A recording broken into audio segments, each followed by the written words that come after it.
أعوذ بالله من الشيطان الرجيم. بسم الله الرحمن الرحيم. الحمد لله رب العالمين، وصلى الله على محمد وآله الطاهرين، واللعنة الدائمة على أعدائهم أجمعين من الآن إلى قیام یوم الدین. خب این سنخ صحبت و کلاس راجع به علائم ظهور حضرت امام زمان صلوات الله و سلامه علیه بیشتر در بحث علائم و نشانه ها و گاهی هم درباره توقیت، وقت، زمان، حتی مکان، شرایط، درباره اینها بحث خواهیم کرد. حالا امروز یه بحثی راجع به گذشته، چه اتفاقی در گذشته برای علائم و احتمالاً زمان ظهور، اینها در اینجا بررسی میشه. یه حدیثی داریم، یه روایتی داریم، یا بلکه روایات متعدد داریم.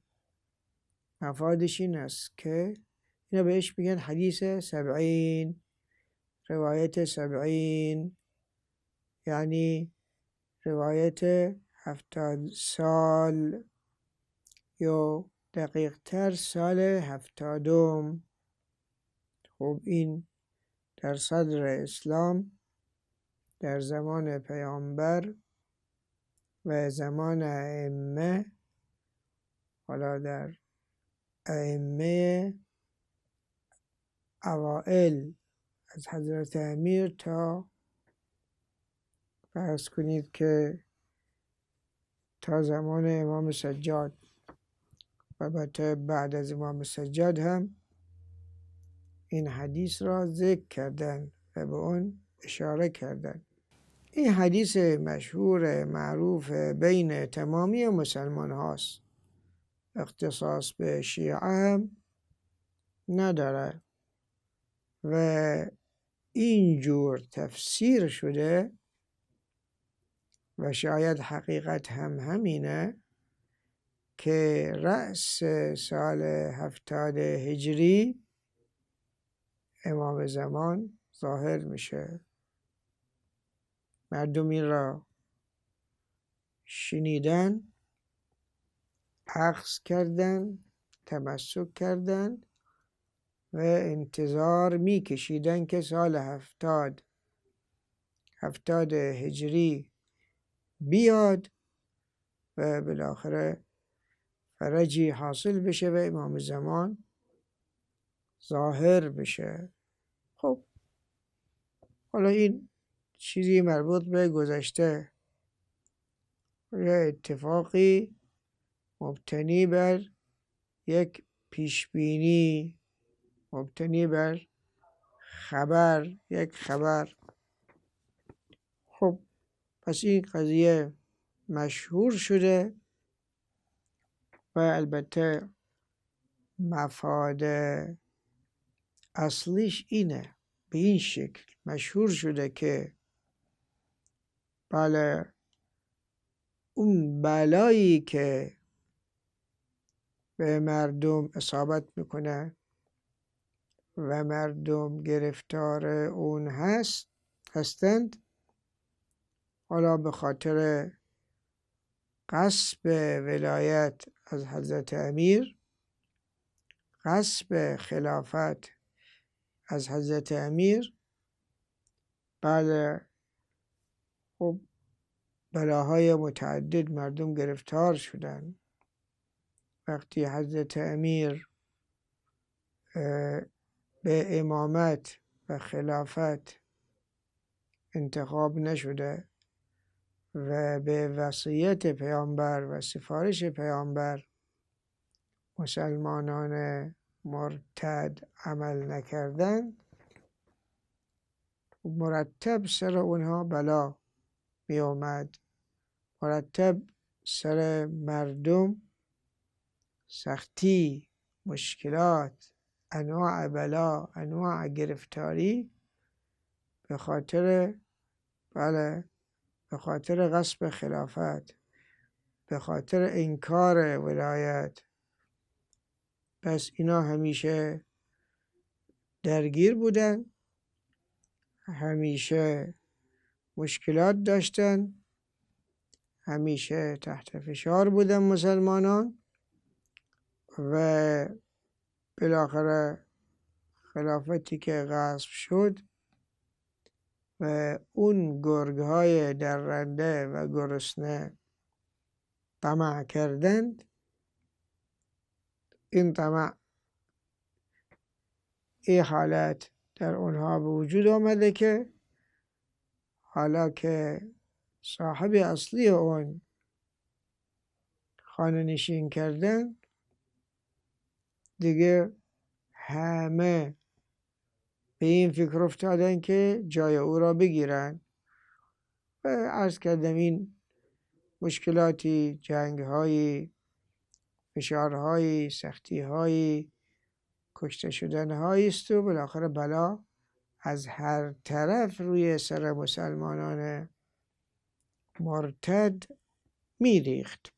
ولی مفاد روایت این است که حالا این بالاخره اختلافی که در امت افتاده و این تقسیمی که در تشقیق، پاره پاره کردن مسلمانان، بله، و دو دسته، ایجاد دو دستگی، سه دستگی، چهار دستگی، بله، تمامی اینا، البته روایات مفادش این است که تمامی این گرفتاری ها و تمامی این مشکلات تا سال 70 هجری قمری و در سال 70 هجری قمری این غصه ها، این دردها برطرف خواهد شد، مشکلات از بین خواهد رفت، منجلی میشه، جلا میشه، از بین میره. سر سال 70 هجری و بالاخره فرج محقق میشه. حالا به این زبان اول اینه که گرفتاری ها تموم میشه سال 70. تعبیر دوم این است که در سال 70 فرج محقق میشه و کلمه فرج بیشتر مربوط میشه به امام زمان و ظهور امام زمان و قیام قائم، چون قیام میکنه. گویا اینجوری مردم فهمیدن و این روایت اینجوری میرسونه که امام زمان در سال 70 ظهور میکنه و قیام میکنه. البته اون را به شکل روایت و یا حدیثی که از حضرت امیر صلوات الله و سلام علیه نقل میکنن و در خبر آوردن که حضرت امیر اینجوری میفرمود: الی السبعین بلا، تا سال 70 این بلاها ادامه داره، مردم در بلا خواهند بود، در گرفتاری خواهند بود، با مشکلات دست و پنجه نرم میکنن، حسابی گرفتارن، حسابی مورد آزار و اذیت قرار میگیرن، حسابی بلاهای آسمانی بر سر اونها نازل میشه. بله، تا سال 70 که امام فرمود تا سال 70 بلاست. ان الی السبعین بلا و بعد السبعین رخا. ولی بعد از سال 70 هرچی هست بالاخره بدون گرفتاری مردم به فراخی نعمت میرسن، به مقاصدشون میرسن و هرچی میخواهن محقق بشه. بله، البته عبارت عربیش و بعد از 70 رخا، بعد از سال 70 قبلش بلا بوده، بعدش رخا. رخا هم به معنای گشایش، به معنای بله فراخی نعمت، حل مشکلات، آرامش بعد از سال 70. خب شیعیان هم این را تفسیر میکنن به ظهور امام زمان. خب میگن 70 سال گرفتاری، بعد از 70 سال گشایش، فرج و چیزی که مسلمانان میخوان و منتظرش هستند محقق خواهد شد. مسلمانان منتظر چی هستند؟ منتظر ظهور امام زمان، اونی که پیامبر درباره اون بشارت دادن و به مردم خبر دادن که ما شاید 7,000 روایت راجع به امام زمان و ظهور امام زمان که بیشتر اونها از خود پیامبر و شخص پیامبر وارد شده و در کتابها و بیشتر کتابهای معتبر ثبت شده. اینجوری هم تفسیر شده که گشایش، فرج یعنی چی؟ یعنی امام زمان میاد.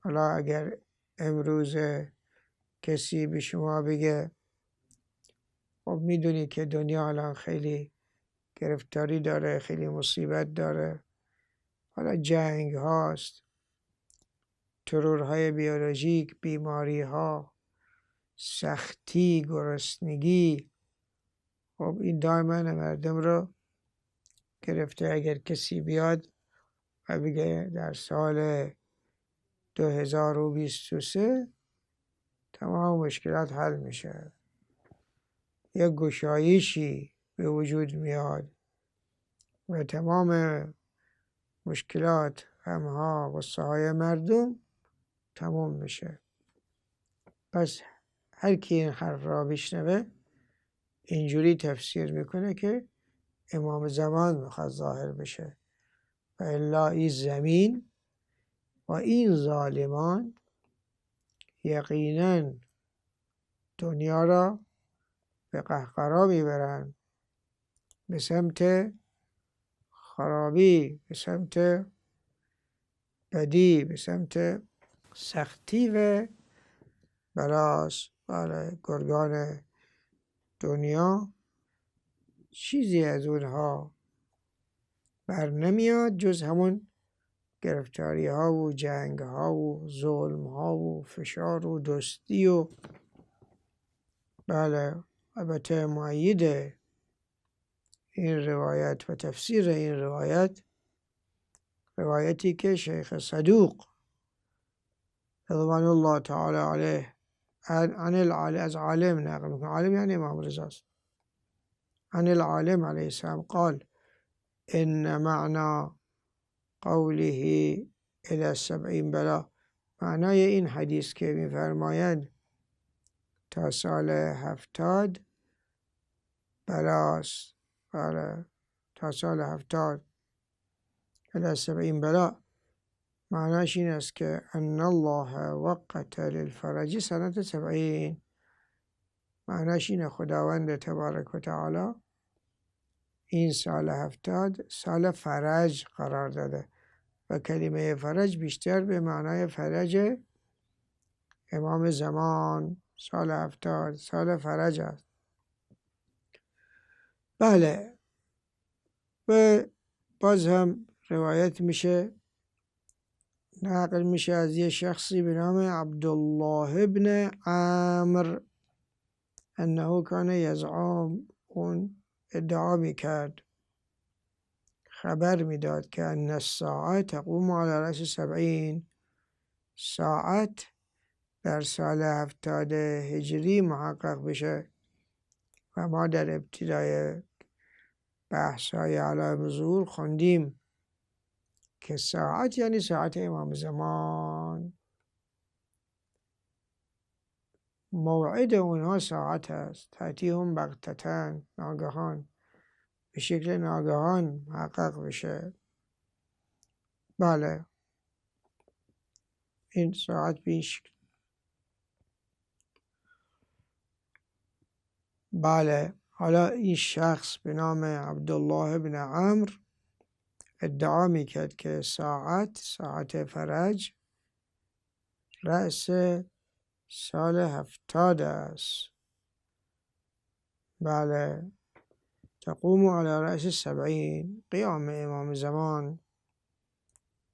بله، اون زمان هم یه شاعری بود، این معنا را یعنی ظهور در سال 70، قیام امام زمان در سال 70، اینا به شکل شعر در آورده. از بس که این مسئله واضح، روشن، مسلم بود، شاعران اشعاری در این زمینه سرودند و یکی از این اشعار شعر عبدالله ابن بشار چی میگوید؟ اذا کملت 61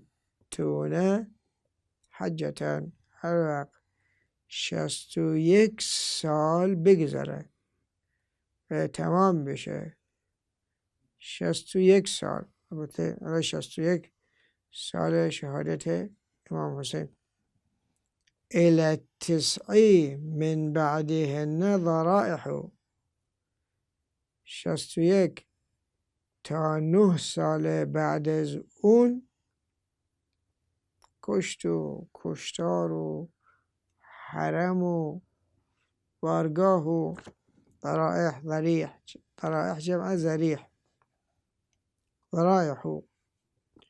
و قام علی سال 70، البته اسم سال 70 نیورده، فرمود 61 علاوه بر 9، خب میشه 70، 61 علاوه بر 9.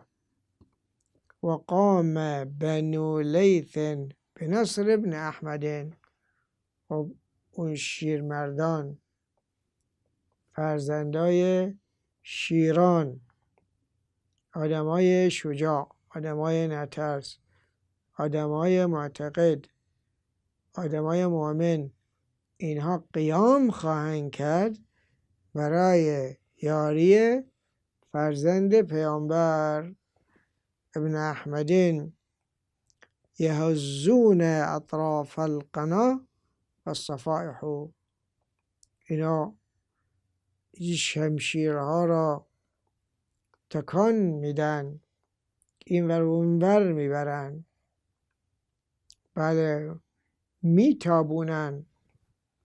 یهزون یا هزاز به معنای بله تابوندن، تاب، یهزون اطراف القنا، اینا تاب میدن، تکان میدن، اشاره میکنن با نیزه ها و صفائح یعنی شمشیرها. تعریفهم شعث النواصی، یقودها، نشانه دارن اینایی که برای امام زمان میخوان قیام کنن و امام زمان را یاری میکنن، به اصحاب اون حضرت نشانه دارن. نشانهش این است که سرهای خاکی،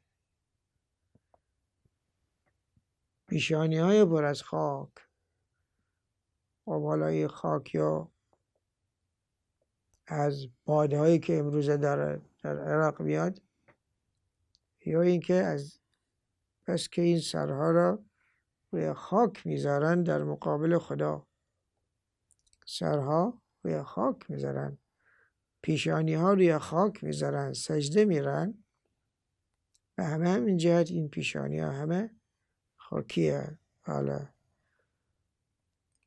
تعارف هم اگر میخوای بشناسی، موهای ژولیده، پیشانی های خاکی و یه نفری اونها را رهبری میکنه، یه سرلشکری رهبری میکنه. اینها را از کجا؟ من المنزل الاقصی، از اون جای دور، اون جای کشور دور، جای دور، زمین دور. من المنزل الاقصی. بله، شعیب بن صالحی این فرمانده. شعیب بن صالح، کلمه اقصا آمده، الاقصا به معنای دور و میتونه هم به معنای مسجد اقصا که قدس است. بله، اون هم اسمش مسجد اقصا است. بله، شعیب بن صالح در روایت داریم که میره تا فلسطین و مسجد الاقصا است، اونجا را فتح میکنه. و حدثنی ذا اعلم الناس كلهم. کی خبر به هم داد؟ اون کسی است که از همه مردم دنیا داناتر است، یعنی امام ابو حسن، کنیش ابو حسن. ابو حسن کنیه امام کاظم و کنیه امام رضا است. یکی از این دوتا اهل التقا و المدائحی، یعنی که اهل تقواست، متقی، اهل تقوا. و المدائح، اون کسی است که مردم او را مدح میکنن، درباره او مداحی میکنن. بله، پس مفاد این اشعار این است که رأس سال 70 امام زمان تشریف میارن و قیام میکنن و اون بنو لیثین، البته حالا یا یک قبیله مشخصی است، مثلا بنی اسد، بنی لیث یعنی شیر، اسد هم شیر. بنو لیثین یا نه، میخوام بگه جماعتی است که از نسل شیران، اینجوری فرزندان شیران. بنو لیثین یقودهمو، رهبری میکنه اونها را یه شخصی معروف مشهور به نام شعیب بن صالح. شعیب فرزند صالح. این شعیب باید ظهور کنه، باید قیام کنه، چون این خودش سرلشکر امام زمان است و سرلشکر حسنی و خراسانی است و تمام اتفاقات و نشانه ها دور او میچرخه. و البته بحث شعیب بن صالح در نشانه های ظهور خواهد آمد. بله، و این هم نقل شده در روایات صحیح و معتبر که شخصی به نام شعیب بن صالح اون قیام خواهد کرد و مردم را بسیج میکنه برای یاری امام زمان. پس این شاعر منتظر اون روز.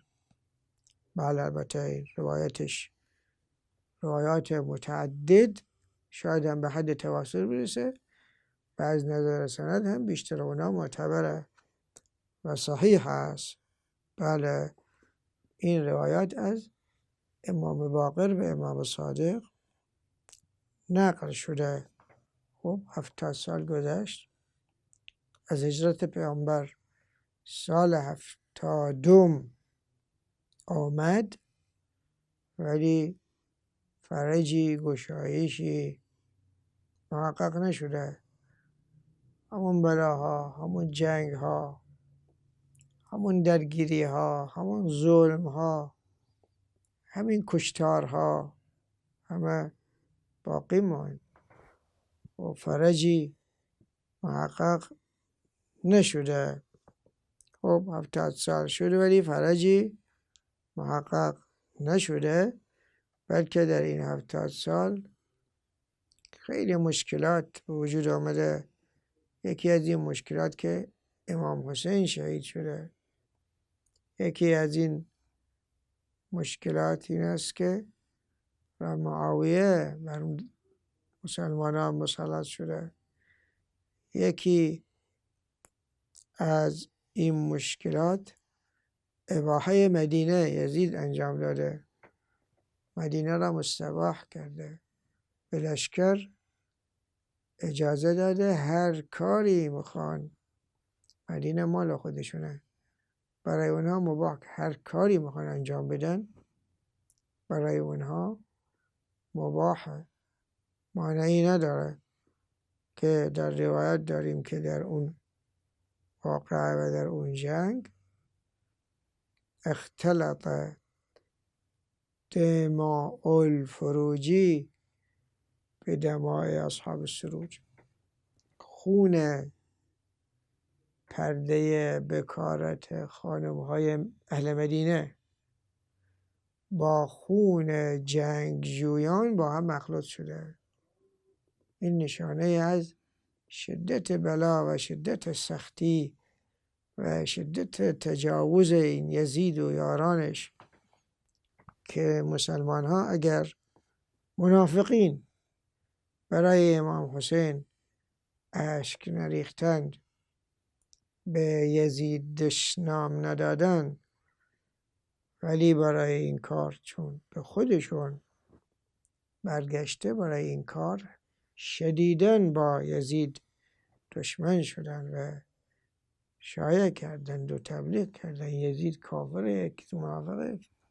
بله خب امام حسین کشته شده، مدینه مباح شده، بنو امیه مسلط شدن و گرفتاری های دیگه. و اینجا دیگه پیچ پیچ مردم شروع شد، سوال و جواب ها شروع شد.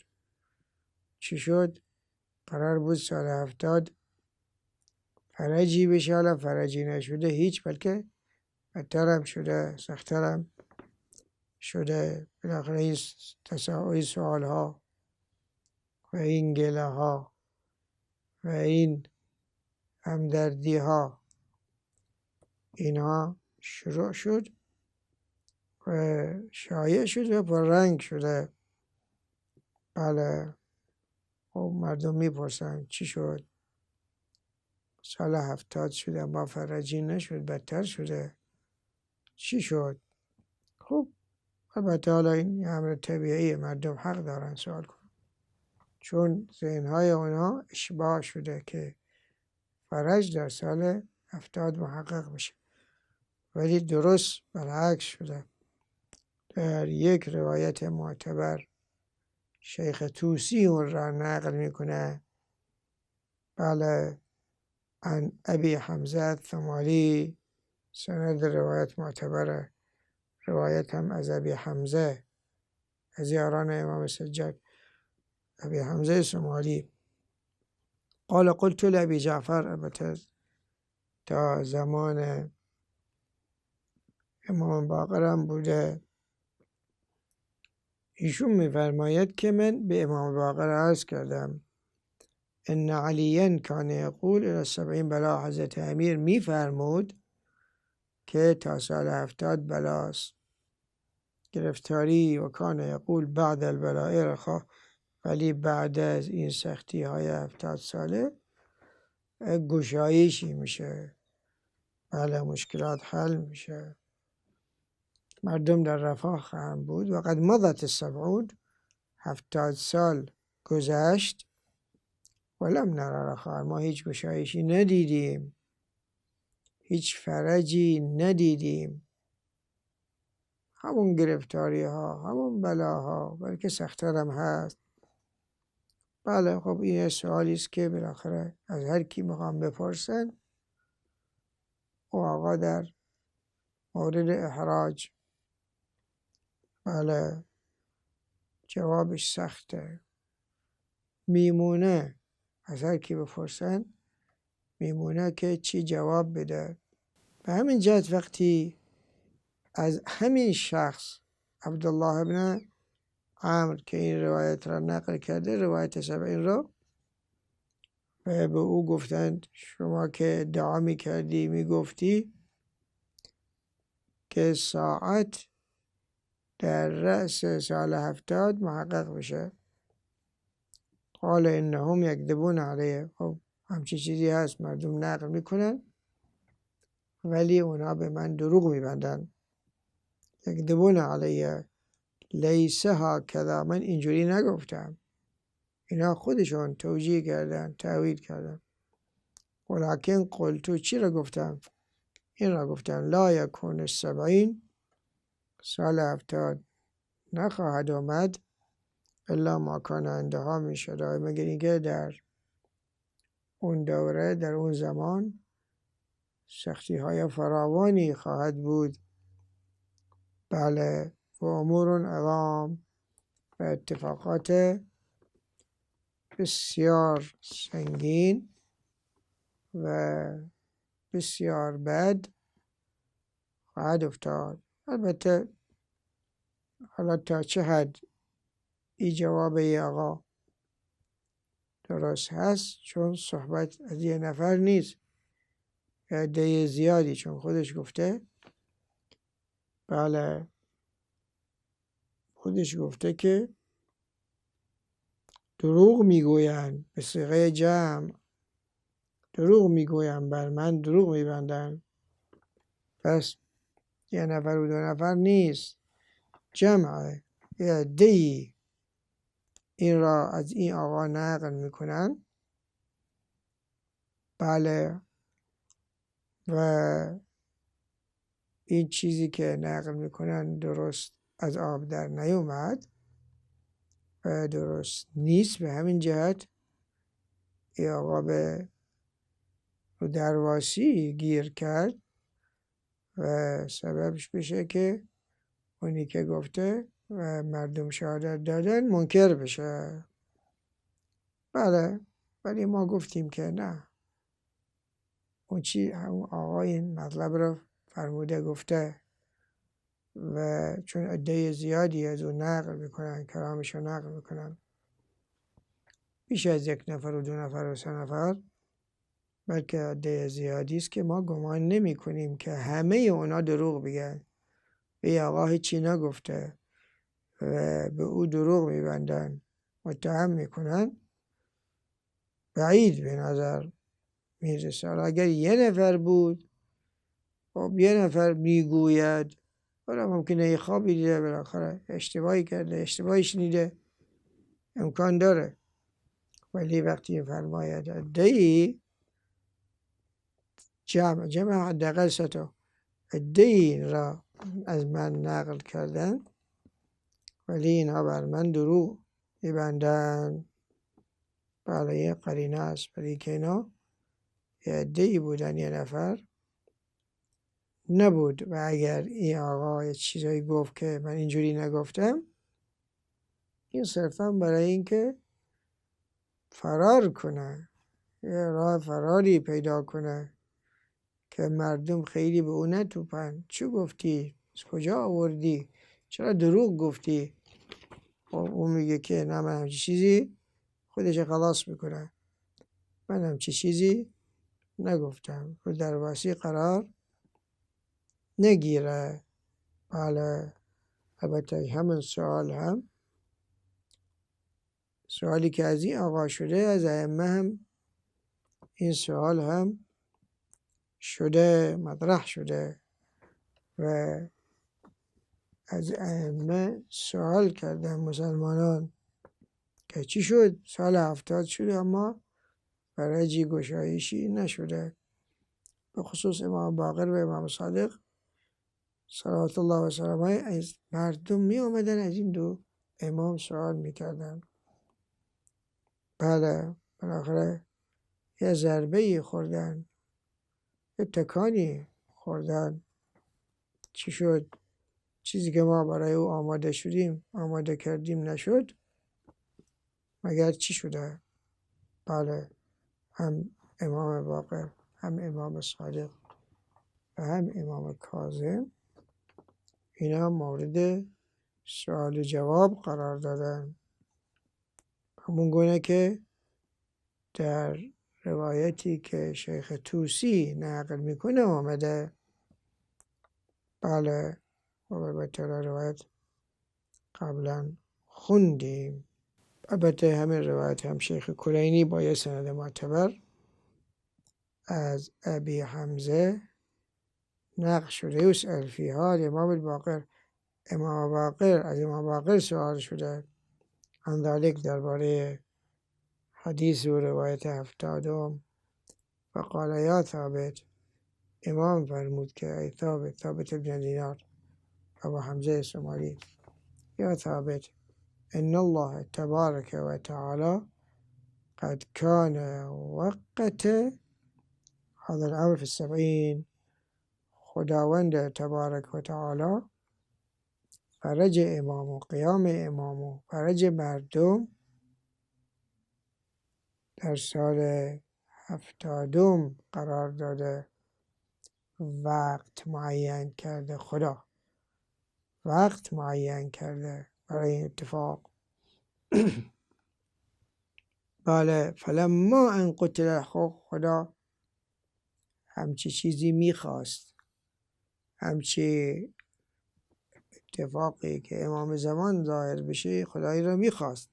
ولی وقتی امام حسین شهید شد، فلما ان قتل الحسین صلوات الله علیه، اشتد غضب الله، خداوند عصبانی شده، غضبناک شده، خداوند غضبناک شده بر اهل زمین، تمامی اهل زمین.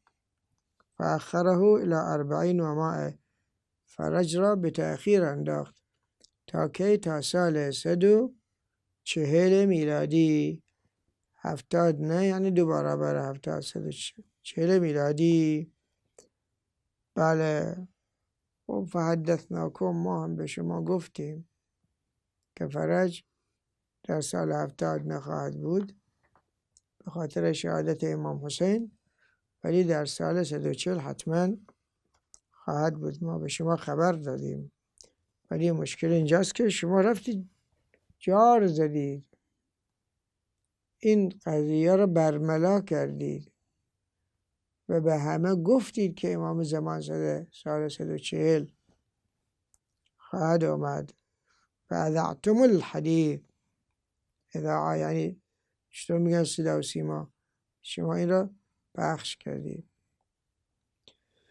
و اذعتم الحدیث فکشفتم قناع الستر، اون قناع، اون نقابی که پشت شما خدا قضیه را پنهان کرد، شما آیدید و این نقاب را برداشتید و قضیه لو رفت.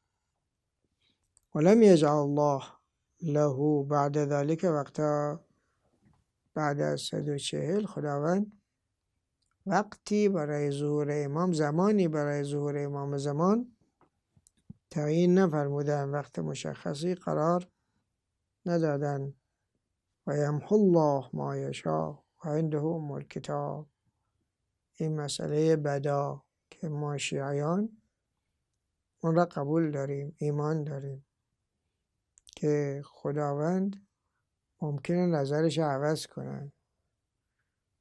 بله، خداوند ممکنه مصلحت اندیشی کنه، یعنی منتظر عکس عمل مردم چگونه است. بله، ممکنه بالاخره به یمحو الله ما یشاء، اونی که مقرر شد، اونی که مقدر شد، اونی که گفته شد 70 140، خداوند اینها را پاک کرد و عنده ام الکتاب. بالاخره خدا این ام الکتابی که پر از راز است، ام الکتاب مثل حمد که پر از راز است و همه چی توی اون خوابیده، نزد خداوند تبارک و تعالی.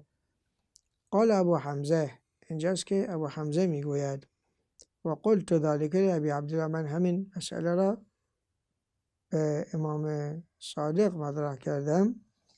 و قال قد کان ذلك، درست بوده، واقعا خداوند سال 70 را مقدر کرده بود، حالا 70 که نشد 140.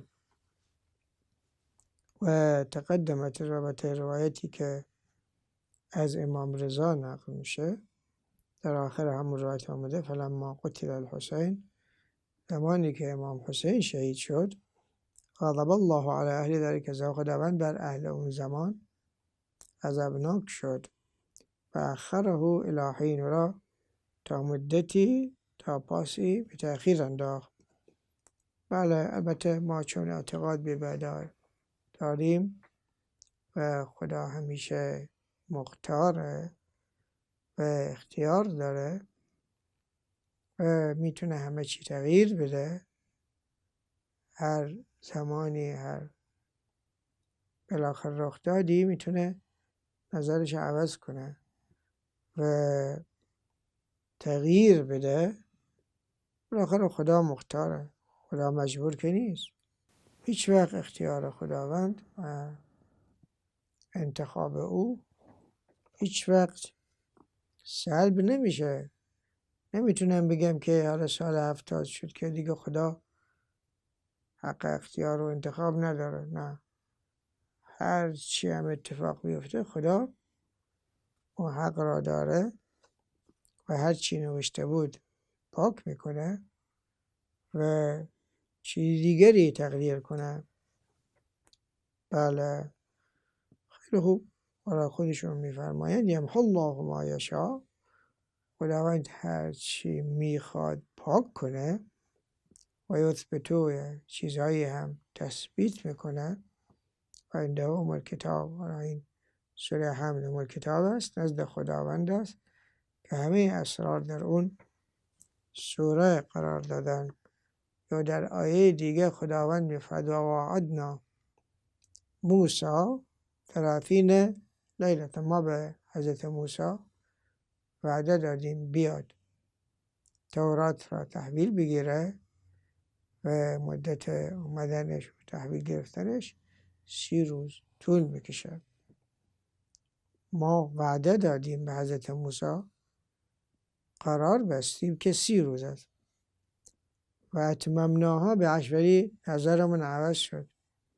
این 30 روز را 10 روزم بهش اضافه کردیم، کامل کردیم به 40 روز. خیلی خوب.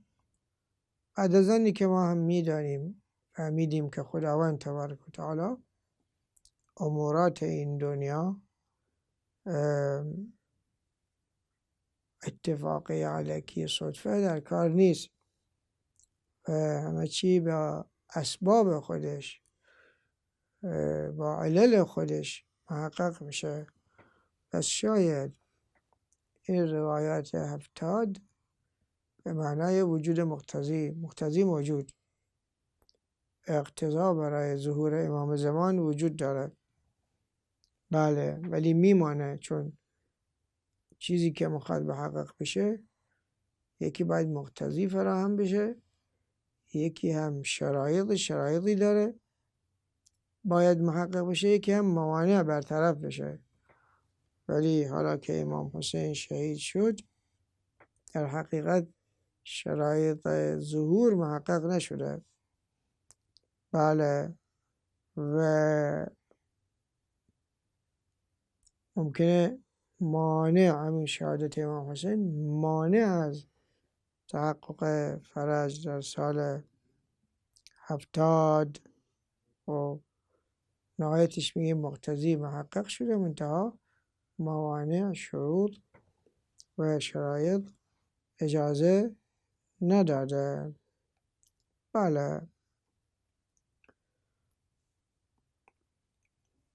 پس نهایتش گفتیم اینا مقتضی محقق شده و کشتن شهادت امام حسین میشه مانع یا میشه عدم تحقق شرط و اینا از تأثیر اون مقتضی جلوگیری میکنه.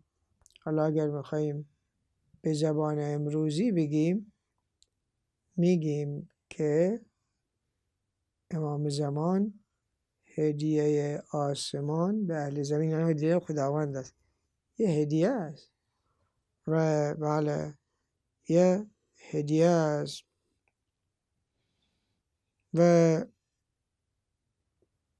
مصالح زیادی در این امر نهفته.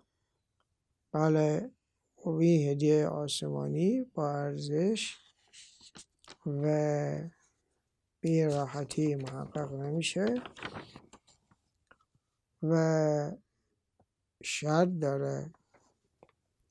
بله، شرایطش این است که خداوند که این هدیه را میخواد ببخشه به بندگان، شرطش این است که مردم استحقاقش داشته باشن، استحقاق امام زمان داشته باشن.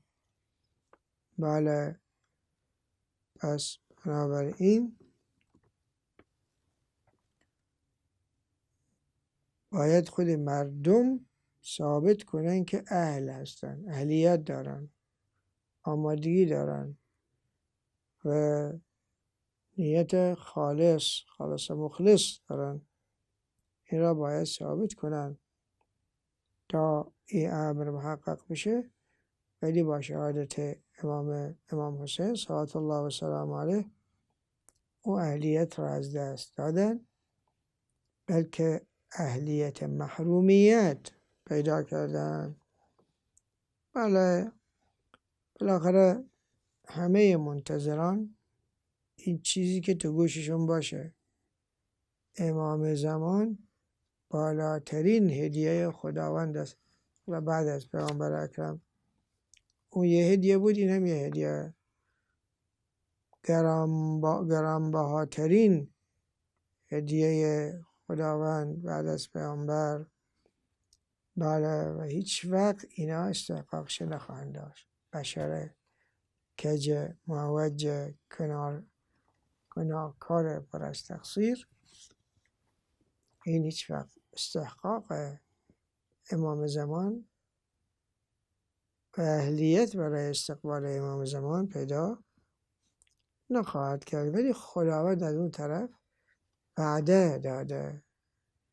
چون وعده داده پس به وعدش عمل خواهد کرد و این وعده رو مخالفت نخواهد کرد. بله، خلف وعده نمی کنن. ولی خداوند منتظر این است که مردم جهان یه اندک صلاحیتی پیدا کنن و اندک اهلیتی پیدا کنن و خداوند منتظر این چیزی را درک کنه که افرادی، حالا 313 نفر افرادی وجود دارن، اینا اهلیت رو دارن و تمام کارهاشون در این راه انجام میدن و گام برمیدارن. اون موقع خداوند خاطر وعده‌ای که داده به اون وعدهش عمل خواهد کرد. و ما میدانیم چقدر این امت نسبت به پدران حضرت کوتاهی کردن، مقصر بودن، گناهکار بودن و بد عمل کردن نسبت به پدران امام زمان. ولی نباید این فرصت آخر که امام زمان را از دست بدهند، زیرا اینا بقیت الله در قرآن ازش تعبیر شده به بقیت الله، بقیت الله خیر لکم. این بقیت الله، این امام زمان خیر محض هست برای شما. این کنتم مؤمنین، اگر ایمان دارید، ایمان واقعی دارید، نه ایمان مصلحتی، نه ایمان این منافقین مخالفان طب اسلامی. و البته اینکه خدا میفرماید خیر لکم، معنای این کلمه خیر چقدر هست، چقدر خیر است، چقدر برای مردم مفیده، قابل درک نیست. امام دیگه، امام معصوم، چقدر انسان باید خوشبخت باشه، خوششانس باشه، آمادگی داشته باشه که امام زمان را درک کنه و ببینه، چشمای گناهکار امام زمان را درک کنه و از منافع وجود ایشون بهره ببره، چه منافع دنیوی و چه منافع اخروی است. البته ما انشاءالله این مسئله علائم ظهور ادامه خواهیم داد. بحث‌های بسیار خوب، شیرین، مسلم، ثابت، گام به گام انشاءالله بیان خواهیم کرد. خداوند به ما توفیق بده تا این علوم با ارزش را، چه طب باشه چه علائم ظهور باشه، که این دوتا در حقیقت بالاترین علوم اسلامی است، بیشترین روایات را داره. طب 10-11 هزار روایت داره، امام زمان هم 7,000 روایت درباره او وارد شده. پس اینا از همه مهمترن، ائمه وقت تلف نکردن و مسئله خیلی خیلی خیلی خیلی اهمیت داره. خداوند تبارک و تعالی به ما توفیق بده تا به خدمت امام زمان برسیم و به او خدمت کنیم یا خاک پای او بشیم به هر شکل و به هر نحو. و ما یک گله داریم، یه ناراحتی داریم، بعد با این طب اسلامی و علوم اهل بیت برخورد شده و با فرج امام زمان انشاءالله اونهایی که ظلم کردن، اونهایی که اذیت کردن به سزای اعمالشون برسن و این طب مانند اسلام جهانی بشه. این مقدار اکتفا میکنم و صلی الله علی محمد و آله الطاهرین.